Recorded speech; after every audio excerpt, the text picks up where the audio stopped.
Nouns. Appraiser, evaluator. Astronomer, astrophysicist. Revenge, retribution. Theory, hypothesis. Treasure, riches. Verbs. Bargain, negotiate. Drain, empty. Evaluate, assess. Preserve, conserve. Reveal, disclose. Split, divide. Stumble upon, discover. Surrender, yield. Weave, knit. Wedge, insert. Adjectives. Accustomed, used. Amateur, novice. Authentic, genuine. Dazzling, brilliant. Invaluable, priceless. Notorious, infamous, known. Numerous, many. Persistent, constant. Expressing regret. I regret not having. I regret verb plus ing. I would never do that again. I wish I had, nt. I'm really annoyed that. I'm sorry I ever, if only I. Looking back, I would have. Expressing understanding how awful, upsetting that must have been. That's too bad. What a shame. Real talk. Bent out of shape, upset. Down in the dumps, depressed. Eating, bothering. Hit the roof, became very angry. Vanished into thin air, disappeared completely.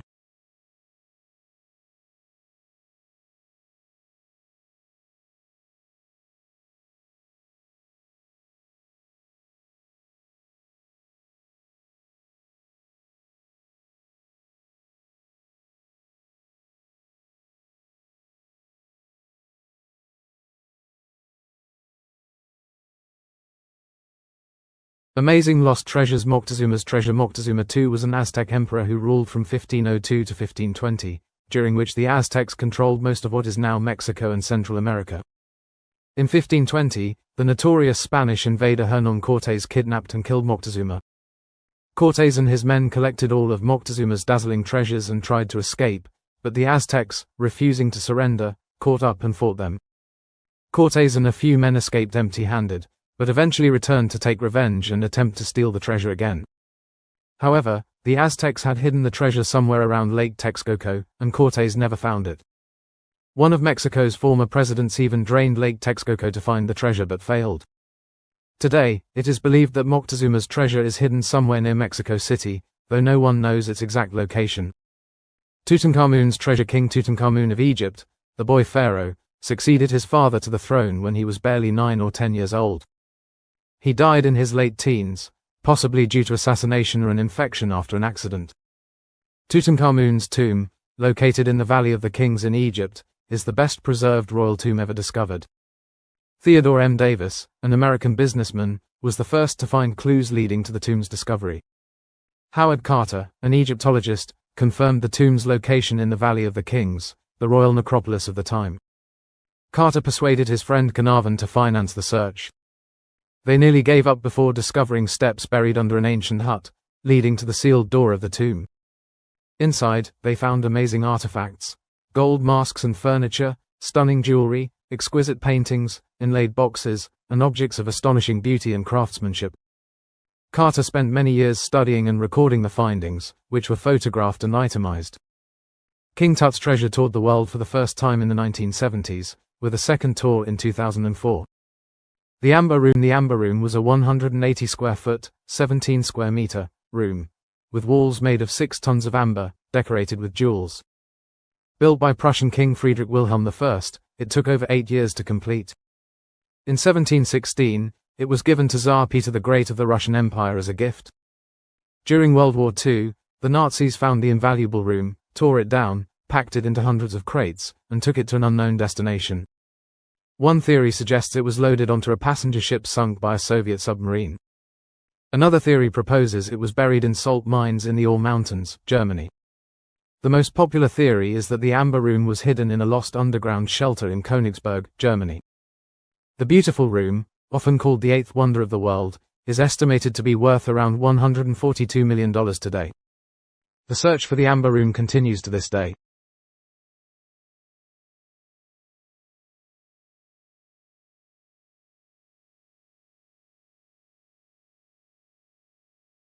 U12-1 Vocabulary Preserve, Protect, conserve. It is important to preserve our natural resources.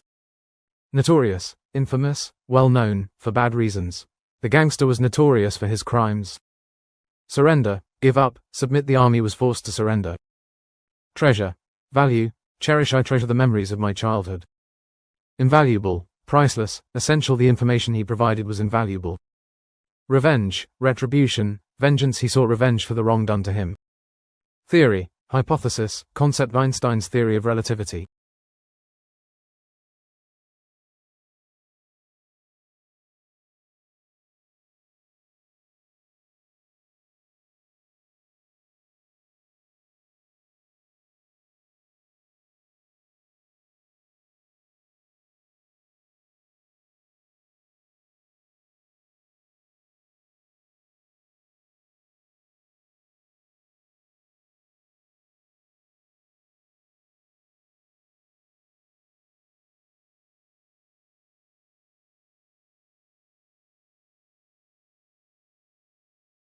U12 3 Grammar using where and when in adjective clauses. Where equals place. I visited the city where Moctezuma's treasure is said to be buried. Where alt 1. Preposition plus which. I visited the city in which Moctezuma's treasure is said to be buried. Where alt 2. That, which plus preposition. I visited the city that Moctezuma's treasure is said to be buried in. When equals noun or time. Last Monday was the day, when, I found a 100 Saudi Riyals bill on the street. When alt 1. That last Monday was the day, that, I found a 100 Saudi Riyals bill on the street. When alt 2. Preposition plus which. Last Monday was the day on which I found a 100 Saudi Riyals bill on the street. Using whose in adjective clauses. There are people whose lives are spent looking for ancient objects. Tutankhamun was a pharaoh. His story is the most interesting to me. Tutankhamun was the pharaoh whose story is the most interesting to me. The man was very happy. I found his wallet. The man whose wallet I found was very happy. Whose is the subject.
Hey, Mohammed. How was your day? Leave me alone. What's eating you? Sorry, I'm just really aggravated. I lost the watch that my parents got me for my graduation. I'm really down in the dumps. I loved that watch. And of course, my parents are going to hit the roof when they find out. If only I'd been more careful with it. What a shame. Do you know where you left it? If I knew where I left it, then it wouldn't be lost. Okay. Don't get bent out of shape. When did you realize it was gone? When I got to work this morning, I looked all over the office and here at home. It seems to have vanished into thin air. And when's the last time you remember seeing it? I was running late this morning. I remembered taking the watch off my nightstand and looking at it right before I went into the bathroom to shave. Did you put it on after you looked at it? No, I didn't want to get it wet, so I put it on top of the medicine cabinet. Hold on, let me take a look. Here it is! Abdullah, you're a genius! I keep trying to tell you that.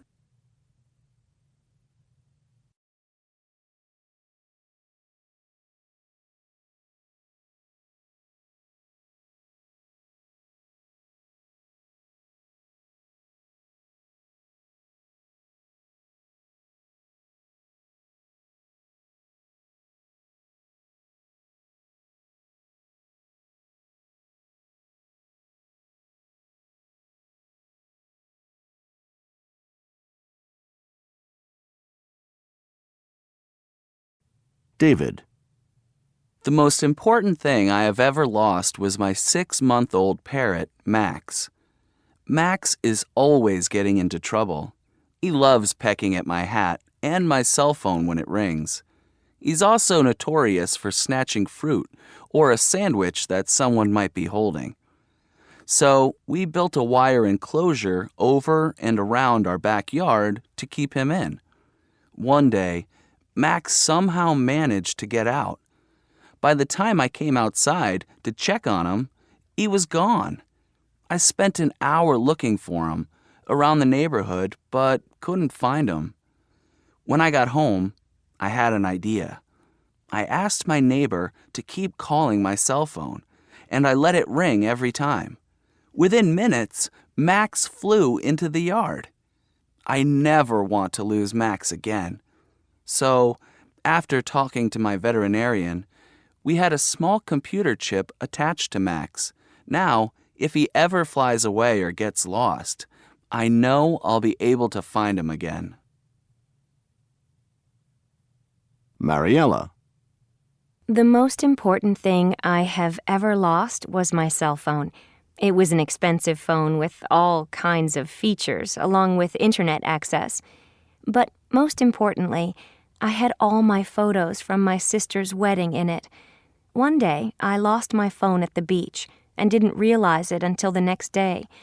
I was worried that it might be buried in the sand or damaged by water, so I gave up hope of finding it.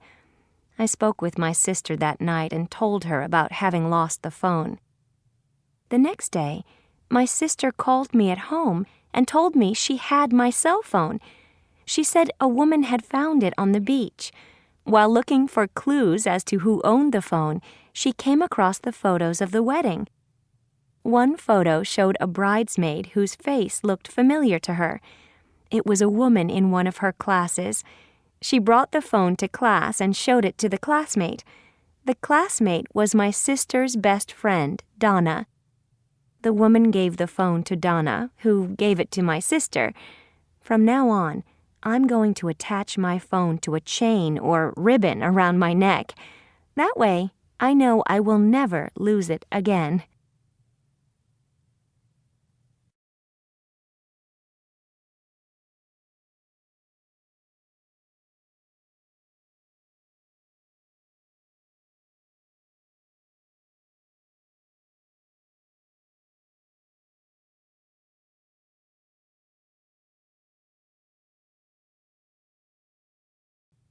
One, by the time I came outside to check on him, he was gone. 2, I spent an hour looking for him around the neighborhood, but couldn't find him. 3, it was a woman in one of our classes. 4, the most important thing I have ever lost was my cell phone. 5, she said a woman had found it on the beach.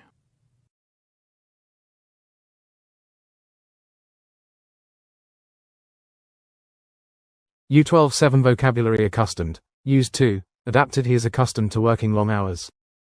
Appraiser. Evaluator. Assessor. The appraiser estimated the value of the jewelry. Astronomer. Stargazer. Celestial observer. The astronomer studied the stars and planets.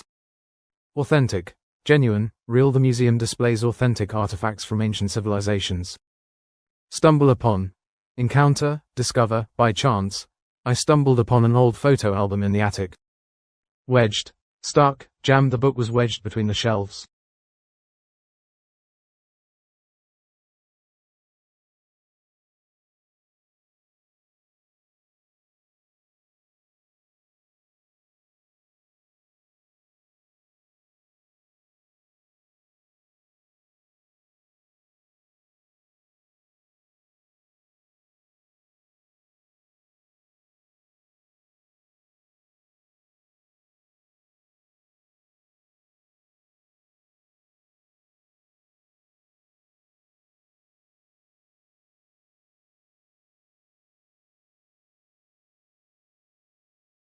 Look what I found.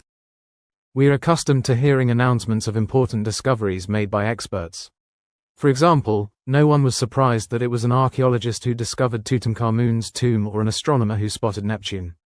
But every once in a while, the most astonishing discoveries are made by ordinary people. Take, for example, the story of the Philadelphia man who, in 1989, made a historic discovery in a flea market. The man, whose identity was never made known, bought an old painting at the flea market for $4. He did not like the painting, but bought it because he liked the frame.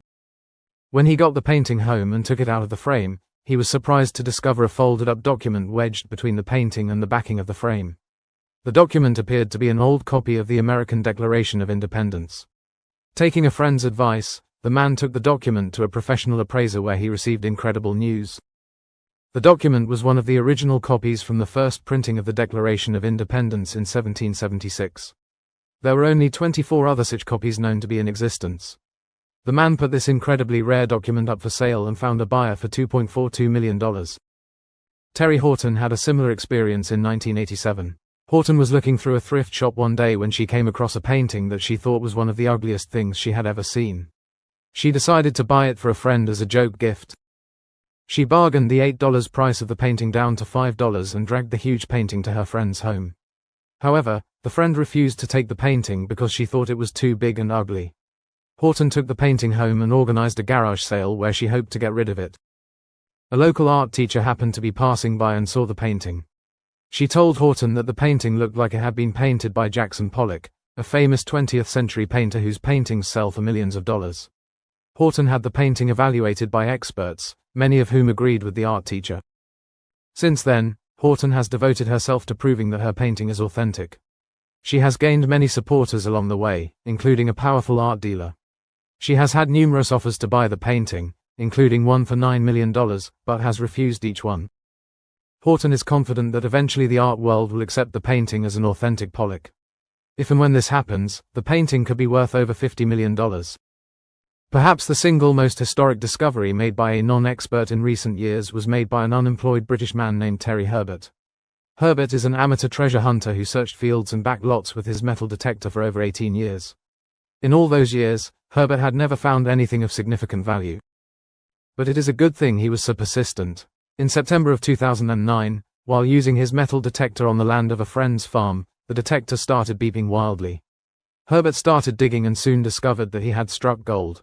Literally, he had stumbled upon the largest Anglo-Saxon treasure ever found. The treasure consisted of 11 pounds of gold and 5 pounds of silver in the form of over 1,500 ornaments, swords, and other weapons. Experts believe this find will give us a much greater understanding of the Anglo-Saxons, the rulers of England from the 5th century until 1106.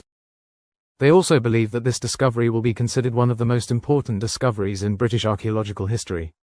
The treasure, the value of which will be determined by a committee of experts, will be sold to a museum. The money from this sale will be split evenly between Herbert and the friend who owns the field where Herbert made the discovery.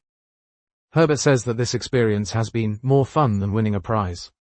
So the next time you pass a garage sale or thrift store, or are clearing out junk from your attic, take a careful look.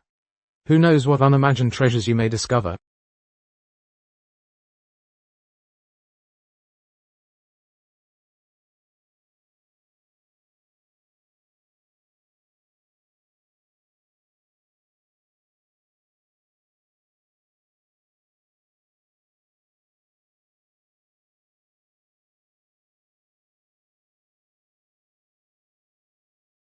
"12.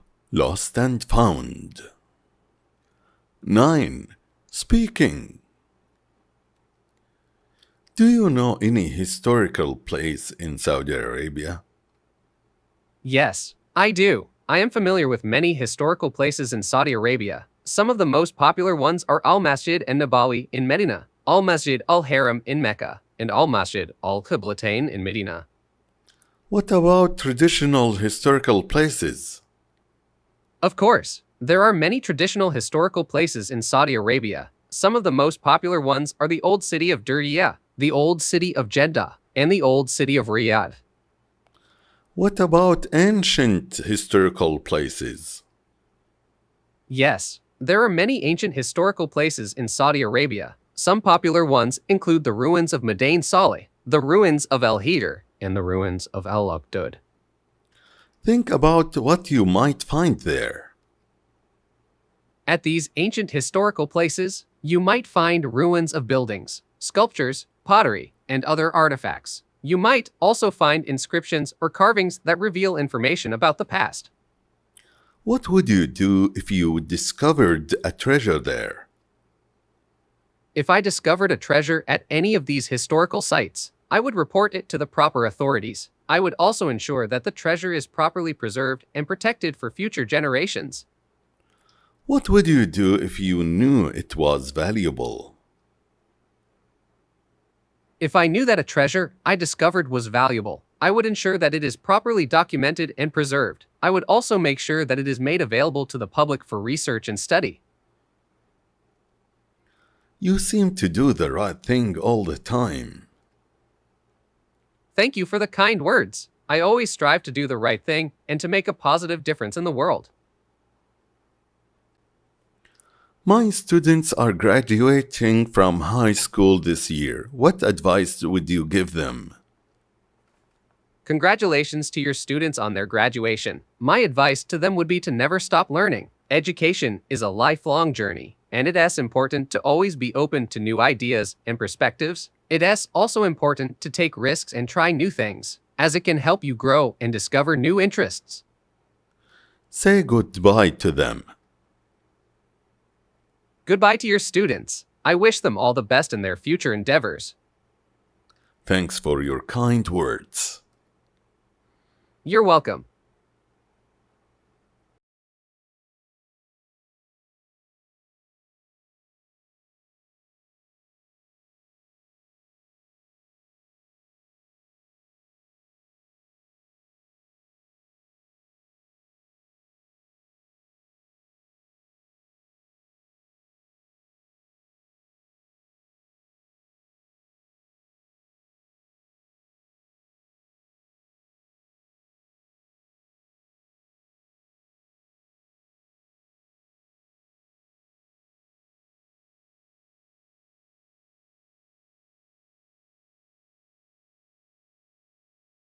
Had I really lost it? I had just gotten back from a business trip in China. I had been working very hard for a week, trying to make the most of my time there. I had meetings every day, wrote proposals and reports, discussed options with my associates, and so on. In other words, I was exhausted.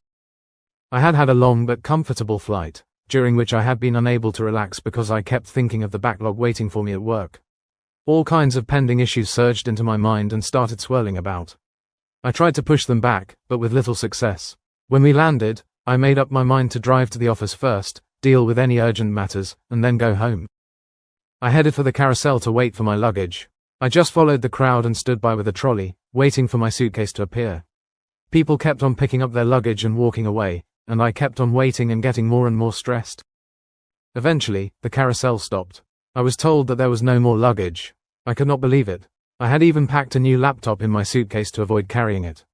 I rushed to the information desk, all worked up, ready for a fight. The person in charge was used to dealing with upset passengers, so he explained what the procedure was and offered to take me to the service that dealt with lost items, where I would have to fill out a form with all my details. He assured me that, in most cases, the luggage was eventually recovered. On the way, we walked past another carousel with some suitcases lined up alongside it. I caught a glimpse of a familiar sticker through the corner of my eye. When I stopped to check, I realized that I had found my suitcase. I had been waiting at the wrong carousel. Key structures and phrases to focus on. 1. Past perfect tense. I had just gotten back. I had been working. I had had a long but comfortable flight. 2. Describing actions and emotions. I was exhausted. I was told. I rushed. I made up my mind. 3. Use of had been for ongoing actions. I had been unable to relax. I had been waiting. 4. Time and sequence.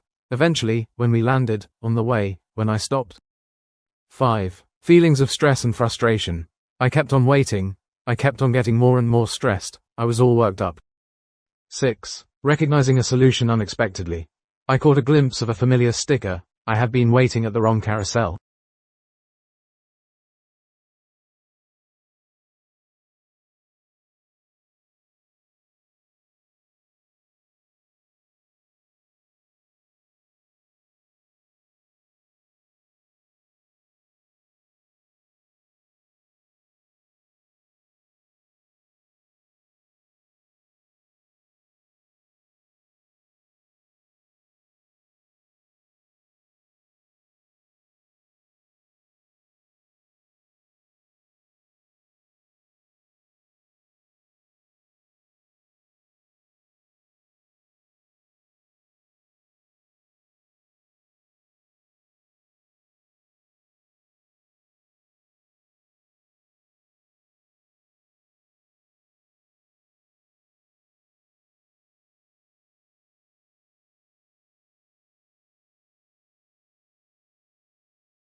U12.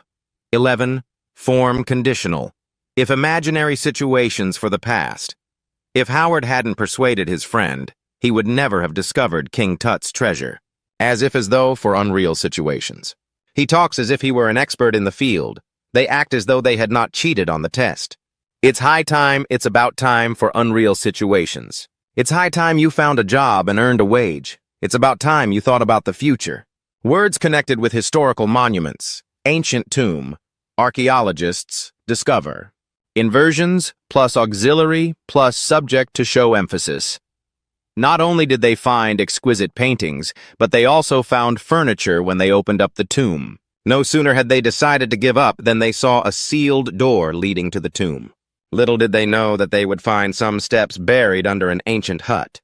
Not until I heard their story did I understand the hardships they must have suffered. On no account, under no circumstances should they give up the search. Seldom have I been so lost for words. Never have I seen something so remarkable.